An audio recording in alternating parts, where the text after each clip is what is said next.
I know it's not quite done with the mission yet, right? But I mean, what you've already accomplished is pretty impressive, going from the Challenger Series to the finals. So I guess, I mean, how do you feel about kind of the way your professional life has developed this year? One, thanks for coming. I'm grateful. I'm happy. I'm at peace. It's kind of fun. Like, I forget that the Challenger Series are like in the same year. You know, in this 5th fight coming up. I'm excited. I'm dialed in. You know, I treat it as another fight. You know, championship, $1 million, all that's great, but like I love to fight, so it's just like another opportunity to do a thing that I love this year. And you know, before PFL, like right before I need to go to sign, and we're getting closest to the Challenger to champion. If I had to go to the Challenger Series, if I got to sign right away. So I've been saying that before, and you know, actually the week I got a corner Elvin Espinoza when he fought on that, so I guess like 2 weeks before I fought in the Challenger Series. And it's cool to be here now, you know, like working and speaking into existence. Everybody here at Kill Cliff, PK Fitness down in Miami. They helped me get here, you know, my family, and I'm just loving it. I like the active schedule. It's awesome, man. You said active schedule, right? I think every fighter says, I want to be active, I want to be active. Then you get 5 fights in a year, right? Less than a year, I mean, when you look at it all together. So how challenging have you found that, or maybe how beneficial have you found it to stay that active? I found it more beneficial than challenging. Like the challenging part is like each week, like each every 6 weeks, right? You have somebody new, or from the Challenger Series for me to the Corey Hendricks fight, like the showcase fight, it was quicker turnaround, but I like it. When I first started fighting, when I finished my pro career, I had my first 6 fights in about 5 months. So it's kind of similar to the PFL schedule, maybe just a little less spread out. Fought twice in 1 month. So like it felt like I was back in the beginning, and I love what I get to do. And I don't know, like I used to beg for fights, right? I was just over the past year, I've been probably seeing on social media, me calling people out before I signed PFL. And then now it's like, I don't even think about that. And it almost feels like, was that just a year ago? So I'm just grateful. You know, it'd be cool if the season was longer, if we had like 6 or 8 fights, but I don't know how that would be, because I think you have to have an even number, right? To have like the right amount of fights in the season. But man, I'm just happy. I love it here. I said probably fight another 11, 12 years. It'd be fun to do it all with PFL and stay active. And that puts you like at 48 fights, I guess, right? You do well. So that's what I want. But it's on a warpath, and it's cool. So the challenge of it all is like, see, I don't have to cut weight, so I guess that kind of took that challenge out of the way. But the main thing is just making sure you just keep doing what you love, right? Like, you don't treat it as like the monotonous job. You just treat it the job that you're passionate about. It feels like each performance has actually gotten better along the way as well. So do you think that's a product of staying as active as you have, or is it maybe just things clicking in training, the time that you've spent here? Like, what do you credit that to? I'd say it's a combination of everything. So you have the active schedule, right, and new opponents. So like you have people that are fresh and excited. Like everybody that fought this season, man, much respect to them. Corey Hendricks was tough. Sawmill City, strong as an ox, right? Tim Karen walked out to a Mulan song. I thought that was pretty cool. And Martin Hamlet, like that's a big guy. So that was fun, and he's been at the highest level, right? The highest point you can get to in PFL without making it. So just different guys, different challenges, and I get excited to fight. So it's like I just get it like, okay, this person presents this challenge, this person presents this challenge, and now like how do you impose your will and claim victory? So just like when you love it and you build off of it, and it's really because of my coaches, dude. Like my training partners, everybody here is so challenging. You can see a training session on the mats, and this guy's fighting for a title here, this person's fighting for a title. They just got back from a title fighter. They're close, they're top 5 here, they're top 10 here, like. And then there are guys who've been through, like Emiliano Sordi, you know, who's been through that gauntlet. He did fight 5 times a year in that year that he won his title. So you can just like pick off guys' brains, so it just makes you more great. My coaches are on me.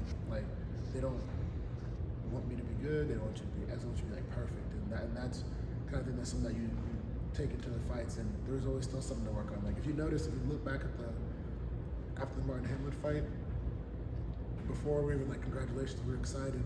Coach Duder and Lentz were already telling me things I could work on, right? And I was on like excited. I finished the dance and I turned around. He's like, "Hey, no motorcycle riding, this, and this, and you got to work on this, do this, and get better." So it's a constant growth, demanding to get better, and that's what I love. Coach Jones, after the Corey Hendricks fight, man, we didn't even take the shuttle back from the Virgin Hotel, and I was like, "What could I have done better here, and here?" And yeah, we're happy we got the decision and all that stuff, but it was, what could we have done better? And I think you stack that on top of itself, and then you do that every day in the gym. This is why we're here, you know? It's awesome. You talk about the challenges along the way. What challenges does Josh present to you? Yeah, Josh he's good everywhere. Josh is like, he obviously has his grappling pedigree and his background from college wrestling, growing up in the gym, a lot more experience than me. He's slick. He's a really good head kick. I mean, I like it. It's the way he sets it up is different than other people. Man, he's creative. He's funky. I think he just has fun. He's a loose guy. So it's like not every fighter's like that, and he's just himself. And he has very good coaches over at ATT. I think that's what makes this challenge even more fun. So like credit to Martin. He had a really good coach in Coach Sal and all those guys from Sweden. And Josh has the same, but in his own way. Guys who've been around it. They fought our gym's fought them. There's history there. So I think Josh has all that, and he just has, he has experience on his side, and that's what I love. So. Last thing for me, you said that it's kind of just another fight, right? I feel like you've already won just by getting to where you are right now, based on where you were. But what would it mean to take that extra step to win a title, to win $1 million? Yeah, for me to get a title is $1 million, and when that happens, when I become 24th, it's affirmation, right? It's like, hey, like, good thing I left accounting, right? And also just like, thank God he's called me to be here. It's affirmation that I made the right decision to move to the gym December 3rd, 2020, and be challenged by the best training partners and coaches I can in the world. You're not gonna like what they're gonna tell you every day. You're not gonna like how training feels every day, and that's what's great. So it's affirmation to me that I got into MMA not just to be another guy, not just to be another fighter, not just say, hey, at one time in my life I fought in a cool organization, and I got here, I started training when I was 24. I don't want to be like, that's the only pat on the back, right? It's funny, what's today, the 11th or 12th? Well, yeah, 11th. 11th today? Yeah, so like 3 years ago yesterday, I got knocked out by Buckley, and then today I'm here. So I'm just like, hey, like, MMA's growing, right? Like, I'm growing with it. So to me, it's just like, it's a testimony of all the people I'm around, and it's a challenge to get the next one, right? How cool would it be to get like 11 PFL titles, 12 PFL titles, right? Then maybe do a Super Series fight and call it a career. Like, I love to fight. Man, I was at that PFL France card. What an atmosphere. It'd be fun to do a fight there. Like, go more fights overseas. Just travel the world on an active schedule, and you keep working your way up. So that's all it is to me. It's really like, get this title. Like, okay, like November 25th, we're back at it, and just what can we do to get better? What can we do to claim the next title, get the next one, and just the one day I'll look back on it all day. Okay, we did something cool. I have a question. I see you, like, especially after you finish a fight, there's a signature dance. Yeah. You gotta tell us where that dance comes from. Yeah, so that's called the Mutuashi. And my family makes fun of me because I can never do it right. So in Congo, my parents come from, they're from Kinshasa in Central Africa. And any kind of party dance, they call it like your hip line dance is pretty much what they call it. But the Mutuashi is just like a celebration thing. Like everybody, there's men, women. But every time my family has like a party or get together, they make fun of me because I can't dance well. And then on the challenge, I never thought about doing it, but on the Challenger Series, I saw them in the crowd, and I just did the joke, like the inside family joke, and I was like, well, gotta keep it going. And it just, after you get finished, it's something I do now. Yeah, you gotta keep going. It's vintage Impa. I guess you can't let it go now. You can't let it go. Right. Another question for you. You talked a little bit about, just made reference to the fight with Buckley and the journey here. Talk a little bit about this difference, because you are someone, a lot of the fighters on the PFL roster have been with other organizations. Talk a little bit about what it's like now, the difference between being with PFL and your experience with other organizations. Yeah, so been with another organization, right, and other organizations in general. What I like about PFL is like you get to earn your way to the top. I'm not saying nobody else does, so I'll get attacked for this, but I feel like in other organizations, whether it's like your following, your social media presence, what you people earn themselves, right, or their pedigree before they've ever been stepped in a fight, they're already getting bumped up. And you see some people do great and they rise up to the occasion, and some people fold under pressure. And it's not because they're not ready, it's just because they haven't really fought the fight. It's the guy has a great wrestling background, he gets pulled up and then he doesn't show up. Or somebody's great on social media, but they come in there like a wrestling, like WWE style kind of wrestling, and they get in there and they get in the fights and they're not really a fighter. What I like about PFL is like, okay, we'll get this title November 24th, come next April, like, hey, you gotta go earn it again.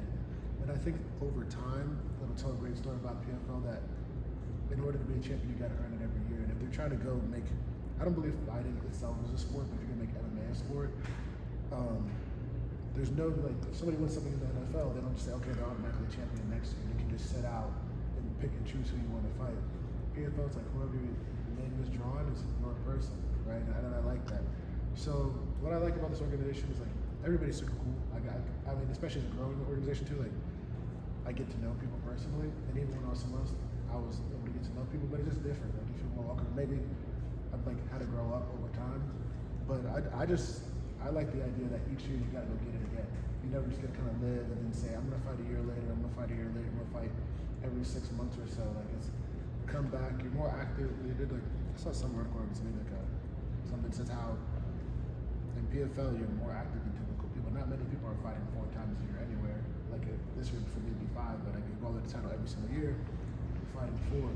So I just think it's people say it's the most challenging organization, most challenging gauntlet in MMA. But I also think it too just makes you have to develop yourself, and that's something I love about PFL. I like the PFL Europe. I like the PF5. I like the Saudi Arabia. Like you see all these different things coming up, and it's making it more global. I think than other organizations because it's kind of like that Champions League soccer style. You have the elite of the elite teams, the Manchester United, the Liverpools, all those teams.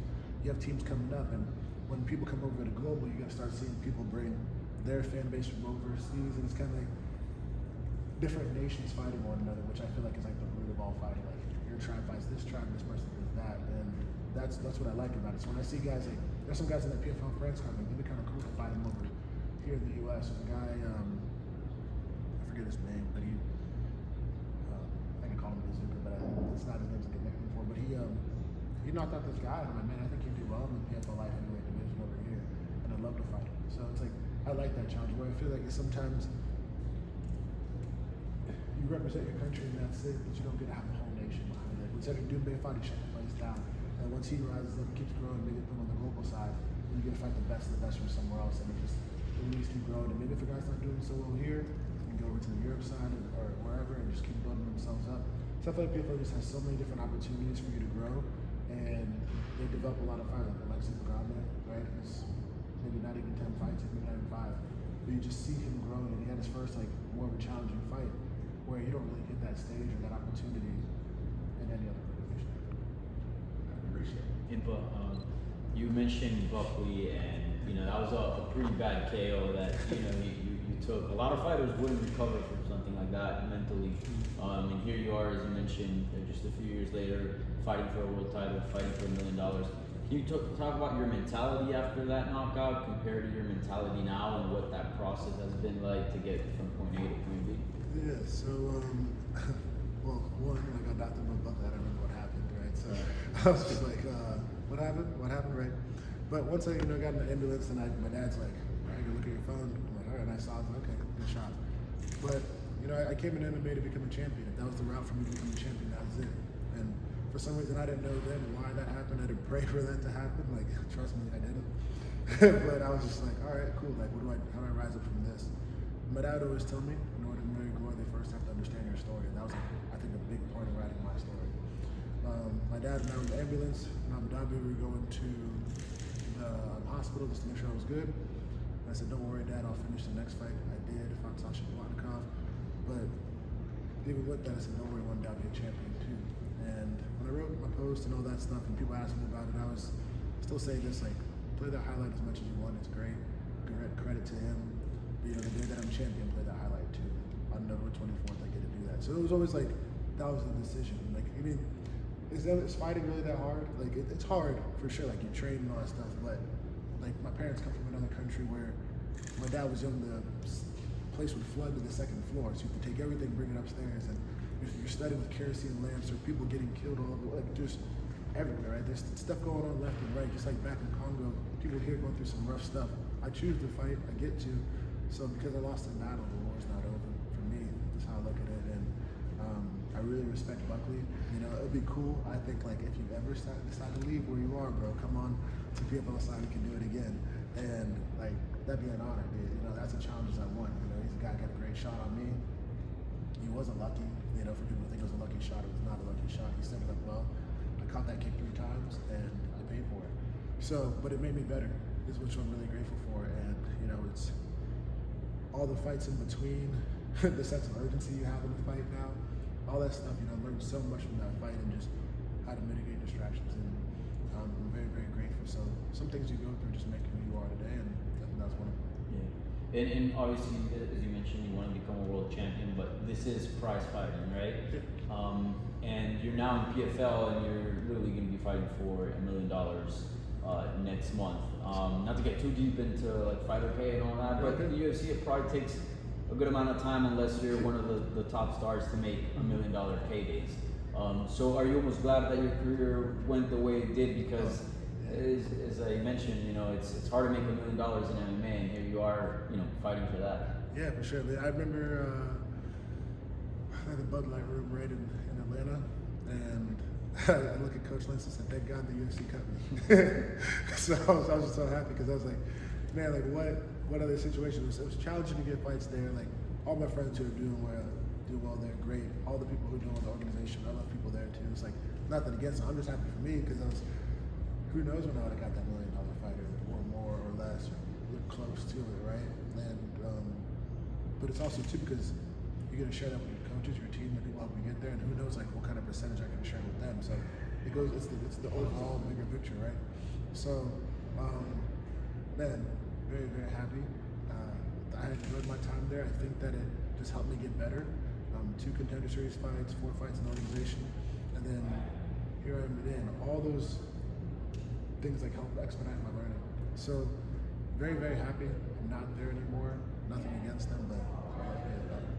So I'm just glad. Impa, you mentioned right off the top something that I found really interesting. You said you were at peace. Can you kind of elaborate a little bit on that, and what was kind of the key for you to reach that point of peace, as opposed to in the past where maybe you weren't so peaceful and things were a little bit out of whack? Yeah, so thanks. It's my faith one, right? So like, I moved to a great gym. I have people that challenge me all the time, and for me, it's just like I don't seek my validation from all the other stuff, right? Like I'm happy, like I enjoy all this. This is super cool. I remember I used to take videos of people getting interviewed or questions in the gyms, and I would say like, one day I'll be in that position, cool. But I don't want that to be the thing that defines me. Like I just want to thank God because I'm not a perfect person, and He's given me a lot of grace. So now I just kind of get to live in that freedom and fight and do what I love. So like $1 million world title on the line, I'm grateful I get to do what I love. And like I'm like after the last fight, I was like, oh man, I wish I could train on Monday. Or now it's like, okay, like 6 more weeks, like we're almost there, right? It's just being patient. Like I'm really just getting to do what I love, and I'm at peace with that.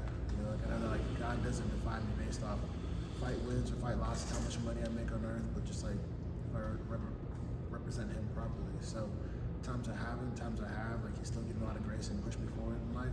So I'm at peace to go do what I love and be free.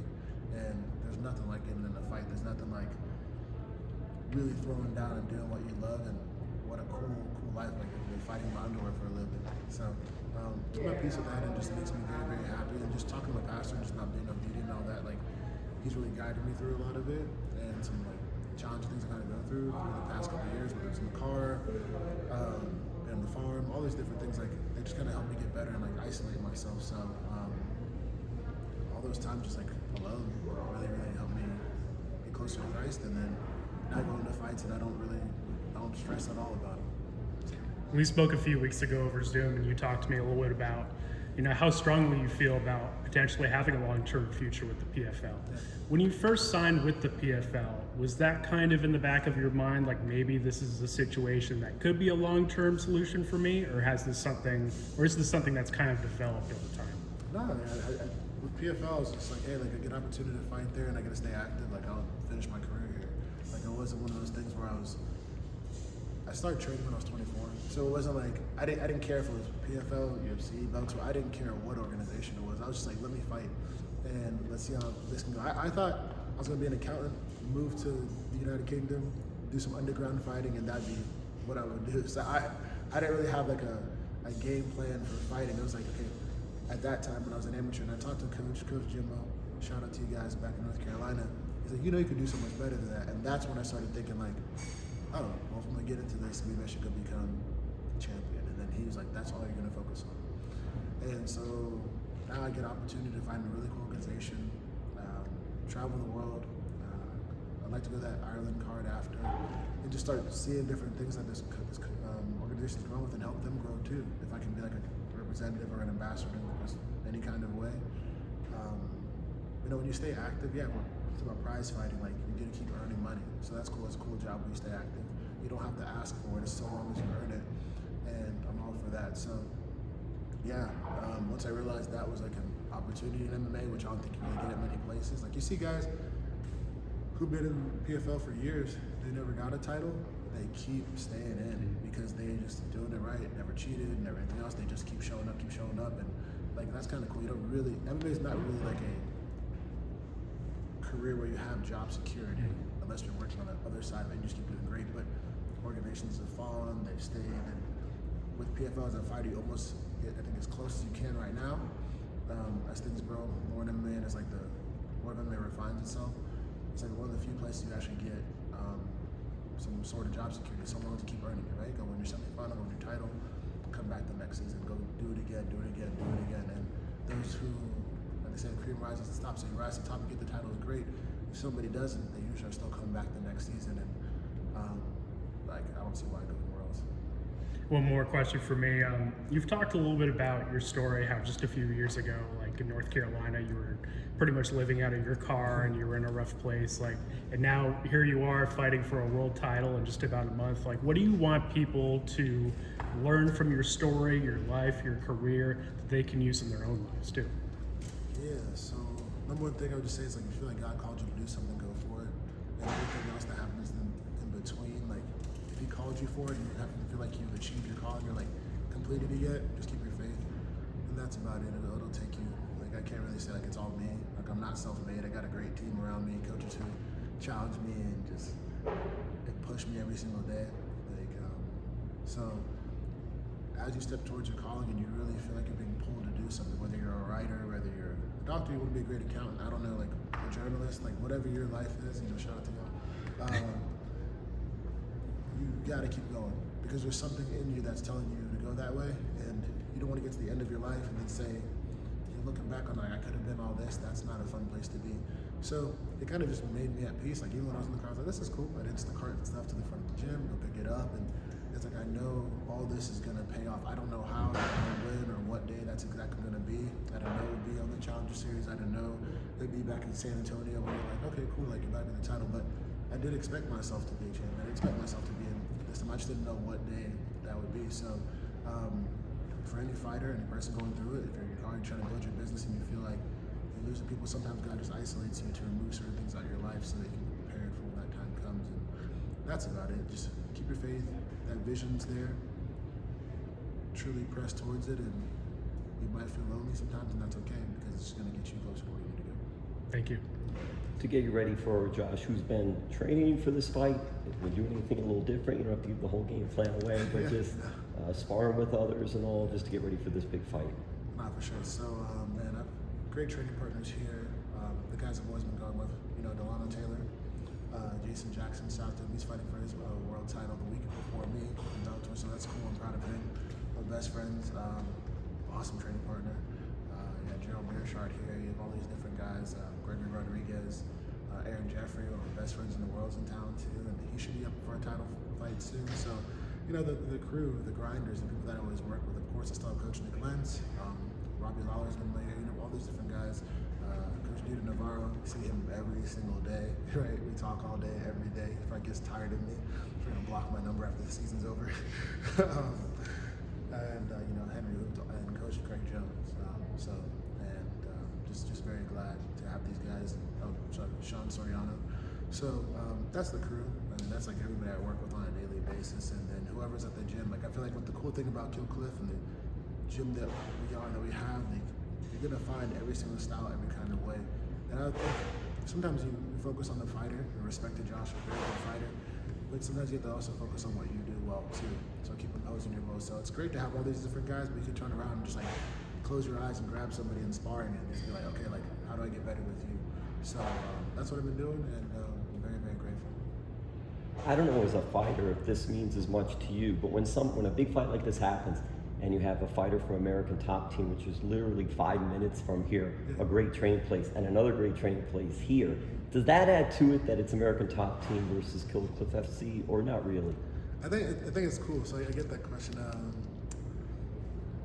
But the cool part about it for me is that there's history there, right, from the Hard Knocks days to Sanford, Kill Cliff, and American Top Team. Coach Lenz, Coach Dieter, Coach Robbie Lawler now. Just funny to say Coach Robbie Lawler. They all trained at American Top Team at a point in their life. So there's some history there. I don't think there's necessarily animosity. I think people have gratitude for the time they were there and where they are now. And it kind of made them who they are today. I like it. I'm very honored. I met Josh on the flight. Actually, I met Josh on the flight to Abu Dhabi before I fought Buckley. And it was just cool, hearing his story. I didn't know anything about American Top Team. I just got into fighting 2 years before. So, I knew of American Top Team, but I didn't know, how deep they were in MMA and all the champions they've created and things that they've done. And for me as a fighter, I've always wanted to fight the best of the best, or people who come from the best of the best. And fighting a guy like Josh and getting to represent a great gym that has Henry Hooft as our leader, who's built many great champions too. To be a part of that lineage is awesome to me. But also to fight a guy who comes from a great lineage, and also his dad being the head coach, what a cool feather in my cap. Once we claim this victory on November 24th, and I think that's something that maybe you could take for granted as a fighter right now, because I didn't grow up in the Hard Knocks to this day. I came from North Carolina to here, but when you look at the wall right outside of here and see all these guys who've been there since day one, and they look at you and they encourage you and they push you, you're like, man, I am part of something special. And then, like I said, I think maybe 15, 20 years when I sit down and look back on it, I'll be like, man, what a cool moment I got to be a part of, and I didn't orchestrate it myself, so I'm just happy with that. And lastly, for me, you mentioned Delano Taylor and Jason the ass-kicking machine Jackson. Yeah. I'm wondering, have they got you into pro wrestling at all? Because they love it. They love pro wrestling. I'm not into pro wrestling. I've never been into it. I just think it's more fun to fight people for real. Shout out to all the pro wrestlers out there, don't hate me, but they kind of did. I mean, I got to do a skit with Jason at the gym in Miami, and he ran me through it. So it was fun. They can tell you about wrestling in ways I didn't even know the history and the different storylines between people, but he'll teach you about it. And if you ever say anything disrespectful about wrestling, he lets you know. So I'm not into wrestling, but pro wrestling like that. But I think it's fun that my guys are, and I was glad that I got to do my first skit. So. Impa, I've heard fighters in the past say that sometimes they need bad blood with their opponent because it motivates them and maybe gets them out of bed on days that otherwise they might sleep in. And yet, here you are fighting somebody I don't think anybody in the business has a bad word to say about. Is that difficult for you? Do you need that extra motivation, or just all the same to you? No, it's I don't know. There's nothing bad to say about Josh, right? So it's and also too, anybody, if they don't like me, I think everybody fighting is trying to figure their life out too. I don't think fighters are the most normal people to start off with, so being one of them. And then I think that whether I liked him or if I hated him, that's not the job to do. That's how I look at it. So I don't try to get distracted by emotion, trash talk, and that's why I respect him for who he is too. He's just a guy he likes his anime, he likes what he does, cool hairstyle, he does his thing, and I think that's what brings great fights. You remember when Brian Barberina fought Vicente Luque back in Arizona? Brian was a big mentor to me at the time, and I'm walking in the back, and he and Vicente were standing behind this thing next to each other. The two of the nicest guys in the world, outside of the cage. When they fought valiantly, and to me that was a cool lesson because I just got to see two guys throw down, put their whole heart and soul into the fight until the very end. And Barberina maybe didn't even have to go for it, but he kept doing it. When I asked him why'd you keep moving forward? He's like, that's who he is, right? And these guys, they just met, they shook hands, and they were cool. So, when you're a young fighter and you see that, it just keeps you in check. You don't need to get cocky and have some stupid thing to say about something. Because maybe right now, Josh and I don't talk just because we never really. We see each other every fight, and then I got to make something up about him just to talk something. I don't need that motivation. I love to fight. I would fight my best friend. And then I think if you're really best friends with somebody or you really love them, at the end of the day, you'll still be cool. Right? But if you don't like it for some reason, it'll come out. But no, I don't need that. My goal is to be a champion. Whoever's there, whether Josh, an alternate, somebody I know and care about, like, go get my hand raised and just God bless them after. That's it. Cool. All right. Good. Awesome. Thank you, sir. Thank you. Thank you, Appreciate it. Impa. Appreciate it.